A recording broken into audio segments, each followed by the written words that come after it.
greetings.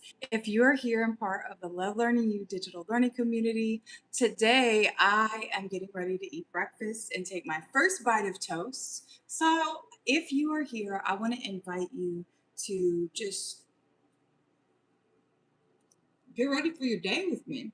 Um, the reality is, we are kicking off a series on beliefs, and I'm getting ready to record the first episode.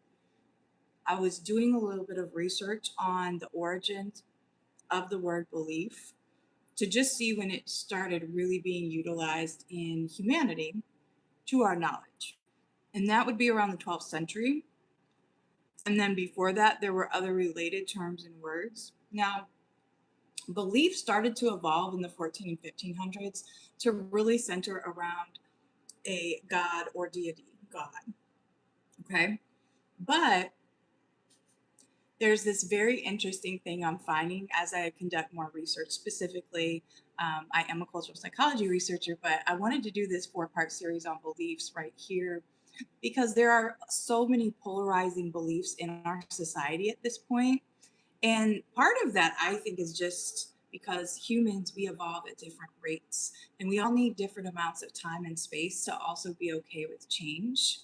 So when I've dug into even the etymology of the word belief and then also examining faith side by side, it's very interesting because faith as a word came about not in ties to religion, like belief was evolved for.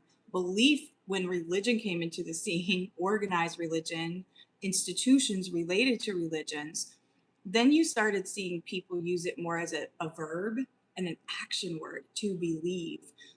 Whereas faith, that came about from a word standpoint, more so of talking about business or friendship, like in good faith. So, in an agreement with somebody. So, what I have found fascinating in this journey and what we are going to look at in this series is, like I just brought up, polarizing beliefs. And I would be very curious, did you grow up in a specific set of beliefs? It's very interesting. Any groups I've gotten the privilege of working with through the years, or just who I even know in my own family, my extended family, there are so many ways that a human can live and experience life in beliefs. We are human beings. So it makes me really curious because believe, being, um, belief, when that started being used as a verb to take action with, this is when I get really curious about even the performative natures of religion and how that shows up. So if you feel led or if you see this at some point, I would be very curious if you grew up in specific religious tradition. I have had an evolution through the years. I'm 41 years old, but I talk about belief systems a lot because they so much inform our thoughts, our opinions, our actions, our feelings and emotions, and how those things show up, and alternatively, how we process them. So let me take another bite of toast, and then I just want to share a short excerpt with you from one of the books that will be informing this 4-part series, which kicks off tomorrow right here on Love Learning You. 7/7 is when the first episode kicks off. This book that I really like, um, hang on.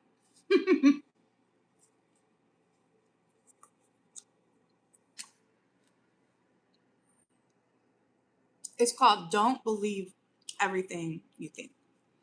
And I'm going to be reading, it's by Joseph Nugent, and I'm going to be reading page 106 and 107, two just short excerpts. And I'll leave this right there. I hope you join us. Whenever you happen to see this, go back and look it up. So if you see this after the month of July, it's still going to be applicable. It's not time or space bound necessarily, but it's interesting. This passage and excerpt is about space. It is ironic how much could be written about nothing. That's what space is. Nothing. No thing. When we study the universe, we realize that everything comes from nothing. For there to be creation, there must first be space. Interesting. Okay, page 107 excerpt. When we stop our strenuous mental efforts and quiet our minds, we create space for new thoughts and ideas to enter. Judgment closes the mind while questions open it. Continually asking questions that challenge our current thinking is one of the best ways to create space in our minds. All the magic happens in this space of nothingness.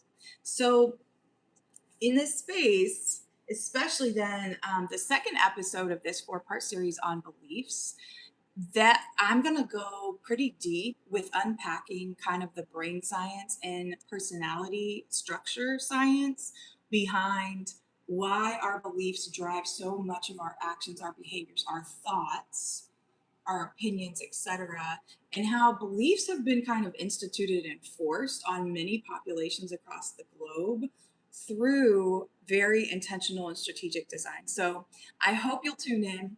I hope that you eat a great breakfast today. I'm very grateful. There's nothing like a hot piece of toast with fresh butter. That's just my opinion. Okay, so I hope you join us. Hit subscribe, and I'll see you tomorrow for the kickoff of our July series, our 4-part series on beliefs and belief systems. Oh, and let's continue to get compassionately curious. We're going to talk about that theme a lot. That is the theme of the podcast here. You're going to hear me say it, and you do hear me say it in almost every episode.